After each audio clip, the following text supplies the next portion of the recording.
Hey guys, it's Mrs. Yeagle, and I got interrupted with Chapter 6, so here is Chapter 6, The Westing Will. My name, the young lawyer began, is Edgar Jennings Plum. Although I never had the honor of meeting Samuel W. Westing, for some reason yet unexplained, I was appointed executor of this will, found adjacent to the body of the deceased. Let me assure you that I have examined the documents at hand as thoroughly as possible in the short time available.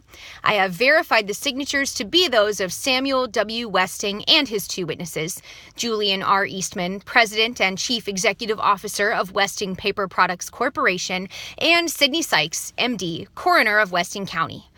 Although the will you are about to hear may seem eccentric, I pledge my good name and reputation on its legality. Breathless with suspense, the heirs stared pop-eyed at Edgar Jennings Plum, who now coughed into his fist, now cleared his throat, now rustled papers, and now, at last, began to read aloud from the Westing will. I, Samuel W. Westing, resident of Westing County in the fair state of Wisconsin, in the great and glorious United States of America, being of sound mind and memory, do hereby declare this to be my last will and testament. First, I returned to live among my friends and my enemies. I came home to seek my heir, aware that in doing so I faced death, and so I did. Today I have gathered together my nearest and dearest, my 16 nieces and nephews. What? Sit down, Grace Windsor Wexler. The lawyer stammered an apology to the still standing woman. I was only reading. Those are Mr. Westing's words. If it's any comfort to you, Mrs. Wexler, Judge Ford remarked with biting dignity, I am just as appalled by our purported relationship. Oh, I didn't mean. Hey, Angela, Turtle called from the length of the table. It's against the law to marry that doctor-to-be. He's your cousin. D. Denton Deer, patting Angela's hand in his best bedside manner, pricked his finger on her embroidery needle. I can't tell who said what with this chatter, Sidel Pulaski complained. Would you read that again, Mr. Lawyer? Today I have gathered together my nearest and dearest, my 16 nieces and nephews, sit down, Grace Windsor Wexler, to view the body of your Uncle Sam for the last time. Tomorrow its ashes will be scattered to the four winds. Second, I, Samuel W. Westing, hereby swear that I did not die of natural causes. My life was taken from me by one of you.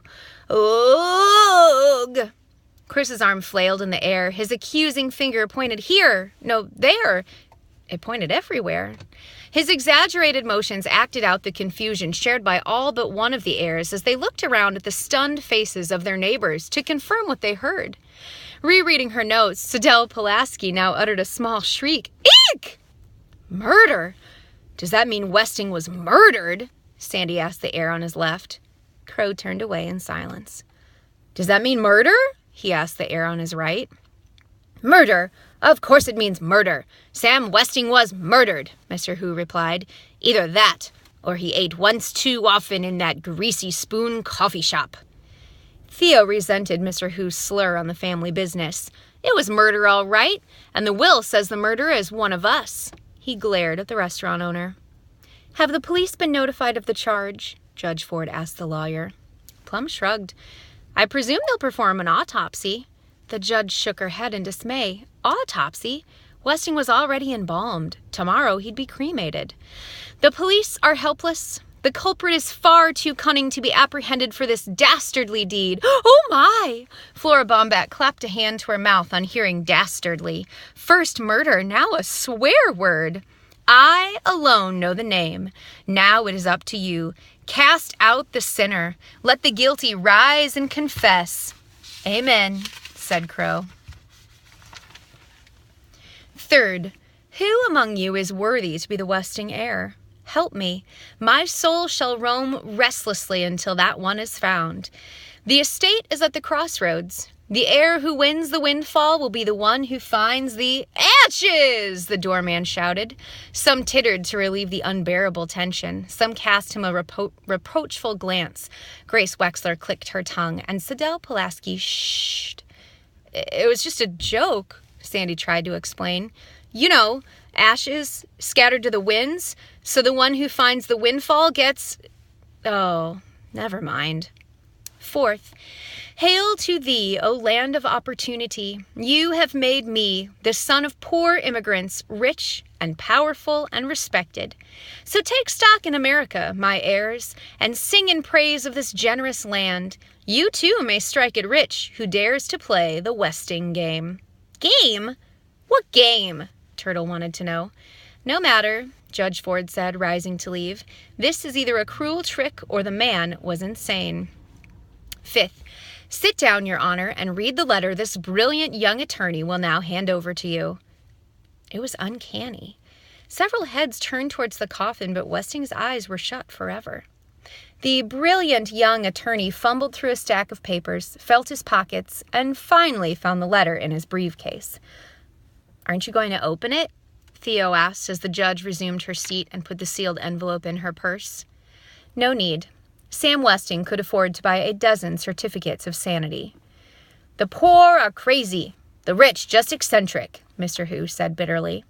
Are you implying, sir, that the medical profession is corrupt? Denton Deer challenged. Shh. Sixth, before you proceed to the game room, there will be 1 minute of silent prayer for your good old Uncle Sam. Flora Baumbach was the only heir to cry. Crow was the only one to pray. By the time Sidel Pulaski could assume a pose of reverence, the minute was up.